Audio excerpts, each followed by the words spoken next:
Hey there boys and girls, Lucky here and welcome back to another CSGO video. Well, not quite. Today we got a review of the Zowie Ec2-a. So starting out with the unboxing part, with the front we can see the outlines of the Ec2-a at the top of the packaging. It's a simple and plain box featuring the name of the product on each side in red, while on the back we get to see a couple of more lines about Zowie and their products. Unboxing the product will be greeted with the mouse behind a fitting shaped plastic shield accompanied by a piece of cardboard to keep it in place. Putting it aside and removing the plastic cover, we're able to see the mouse alongside with the other goodies that came with it. Quickly putting it out of the box, we can now grab the service information which lies underneath.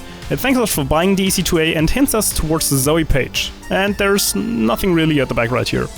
Of course, we also get a user manual in the box showing us the logos and explaining how to set up the mouse with the different DPI and polling rates, so everyone can set it up to their desire and preferences. Furthermore, we get another set of replacement feet for the Ec2-a alongside with a Zowie sticker, which should both come in handy at one point or another.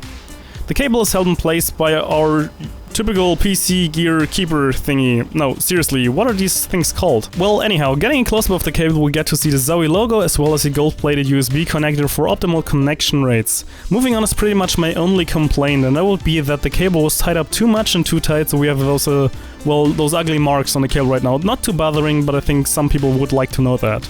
I also gotta say it was quite hard to finally get my hands on it, since they weren't available for quite a long time in Germany due to their callback, because I switched back to their older switches in the keys.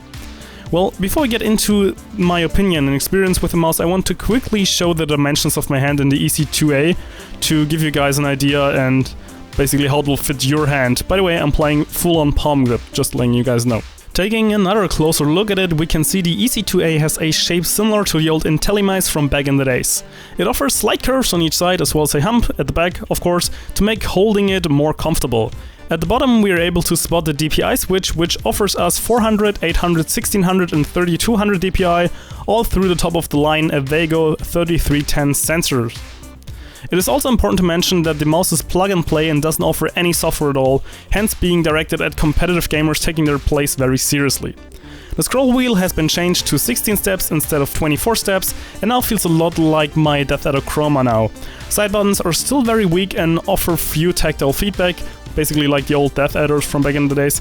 Moving it around on mouse pill feels very comfortable since it only weighs 93 grams. I also got some over-the-shoulder and later Handcam gameplay for you guys next to my old Death Adder Chroma right here and my EC1A, which I've been using for the past couple of months. So during my warm-up I noticed that I was slightly overshooting my targets due to the lower weight and smaller size compared to the EC1A, which I however got used to within like 10 to 20 minutes. I then joined a random pistol free-for-all deathmatch server, so please don't ask me for the IP, to try and find out what it actually plays like in real gameplay against real players. After being flawless for the first 20 kills or so and people calling hacks on me already, I realized I forgot to hit the record button, but I also thought this would be a good time to actually set up the hand cam, so a couple of minutes later I was back in the game, sadly got killed a couple of times, and all along it felt really comfortable playing with the Ec2-a. My aim was definitely on point and I was able to use it with pinpoint accuracy. I think this is mainly due to the lower weight and size, which I mentioned in the beginning. Keep in mind I'm using full-on palm grip, so I won't classify the Ec2-a as a medium-sized mouse, while its larger brother, the EC1A, was a little too big for my hands. As expected, the sensor and the buttons were very snappy and responsive, so if you want to take your level to the next play, I think Zowie products might really be the thing for you. They're really plain and simple, they focus on competitive gaming and not really on just gimmicky features, and I think it's pretty much all for now, so please let me know what you think about this, and I will probably do another follow-up video for this in the next couple of months. But once again, I think it's pretty much all for now, I hope you enjoyed the video, and like your skill faker out.